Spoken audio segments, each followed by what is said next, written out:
The same person made the same mistake 10 times, and this is the 11th. It's your friend who always forgets his wallet, or that colleague who always forgets the deadlines. They tell you to build a thick wall and call it boundaries to protect your own peace. But besides distancing yourself from your close ones and taking big breaths, what else can you do?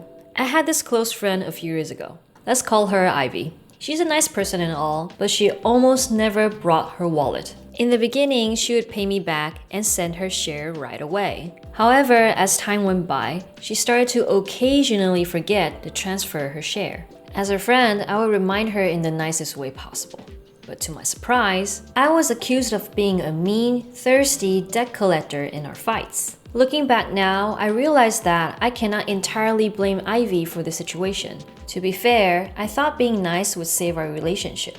But in truth, I was actually passively feeding our problem. In fact, I was being emotionally lazy when hard conversations came up. The priciest problem we had was that we hadn't yet established clear expectations to set our friendship on the right path. As a matter of fact, we were relying on our feelings to hold the relationship together. In a minute, I'll show you a 3-step framework that effectively resets the signal loop. But first, let's talk about why I claim my laziness pricey. If you're new here, hi, I'm Tiffany. In the previous episode, we talked about the importance of identity signals and interaction patterns. Those are the crucial data we obtain in our day-to-day social exchanges. And one of the high costs we pay for our ineffective communication is our authority tax. If you're curious about how identity signals and interaction patterns work in our daily communication, check out this video right here.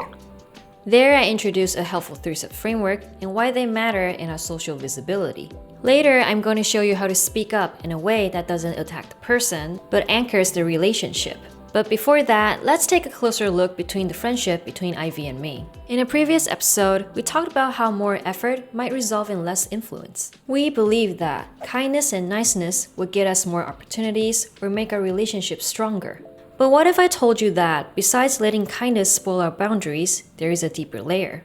Not understanding the data transaction between behaviors is one thing, not having the courage to speak up is another. I call this the tacit contract. Needless to say, in situations like this, we choose to stay silent and let things slide because we're scared that we might make things worse. I stayed in a friendship without understanding that silence and resentment were the price I paid in order to stay in it. Those were the expensive mental prices I paid due to my emotional laziness. Every time I didn't speak up to Ivy, I was actually signing a contract that says my boundaries are optional, even though that was never my intention. Now I'm going to show you how to speak up in a way that doesn't attack the person but anchors the relationship. This is a 3-step framework I call the next chapter. This isn't about winning the conversation. It's about preventing the relationship from slowly collapsing under unspoken resentment. You might imagine you need to do this sit-down big talk to explain why you're acting this way. Luckily, this framework doesn't require you to audit every discomfort in the relationship.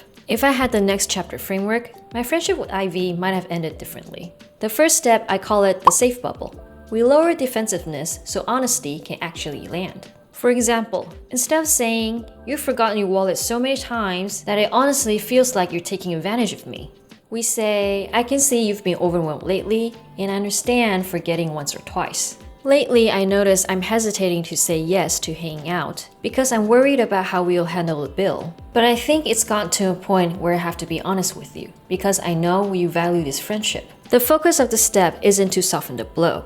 It's to create room for vulnerability and truth. After that, we name the pattern instead of the possible intent. This step isn't fancy, but naming the behavior in a way that doesn't feel like an attack is important. We don't want to pop the bubble we formed in the last step. So in my Ivy case, I could have said something like, "I feel like we sort of got used to me covering things whenever money gets left behind." In your case, if you don't know where to start, you can start sentences with, "We've fallen into a pattern, blah, blah, blah." The key is to let the other party realize that this conversation isn't a rejection. It's an attempt to build a healthier chapter. In the last step, we invite the other party to the next chapter, the healthier chapter we hope for in the relationship. I call this step the invitation. So in my case, I would have said something like, "I don't want money to affect our friendship in a weird way, so I'd rather talk about it now before it turns into something bigger. So can we make some changes? Figuring out a mutual agreement and how you expect each other to behave is a way of showing, I care too much about this relationship to let this unhealthy pattern continue unspoken.